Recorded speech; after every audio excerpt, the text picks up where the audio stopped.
என்னடா இது கொய்யாக்கா மரத்தை சுற்றி இத்தனை பேர் வளைச்சி பார்க்குறாங்களேன்னு சொல்லி பார்த்துருக்கீங்களா? கொய்யாக்கா தாங்க பார்த்துட்ருக்கோம். கொய்யாக்கா பழுத்துட்ருக்கா இல்லையான்னு சொல்லி தாங்க பார்த்துருக்கோம். கிடைக்கவே மாட்டேதுங்க. என்னைக்காச்சும் ஒரு நாள் ஒரு கொய்யாக்கா தாங்க பழுக்குது.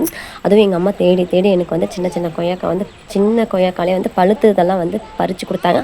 அதுவும் அவங்க கண்ணுக்கு மட்டும்தாங்க தெரிஞ்சிச்சு. அதுக்கப்புறம் என் பொண்ணு என் பையனும் சேர்ந்து கொய்யாக்கா வேணும்னு சொன்னாங்க. அதை தேடி தேடி பறித்தாங்க. அதில் ஒரு பெரிய கொய்யாக்கா மட்டும் வந்து கொஞ்சம் பெருசாக இருந்துச்சு. அது பறித்து கொடுத்து அது உப்பு காரம் போட்டு கொடுத்தோன்னே நல்லா சாப்பிட்டாங்க.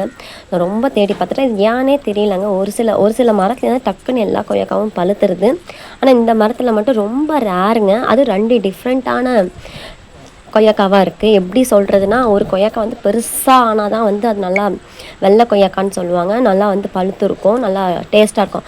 ஒரு சில கொய்யாக்கா வந்து சின்னசாக இருக்கும். பட் வந்து கலர் வந்து லைட் க்ரீனாகவும் இருக்கும். நல்லா வந்து டேஸ்ட் வந்து சூப்பராக இருக்குங்க. ஆனால் அது வந்து 2த்துக்கும் இவ்வளோ டிஃப்ரெண்ட்டாக இருக்குங்க. அந்த ஒரே மரத்தில் இந்த மாதிரி 2 டிஃப்ரெண்ட்டான கொய்யாக்காவை பார்க்கும்போது ரொம்ப ஆச்சரியமாக இருக்குங்க.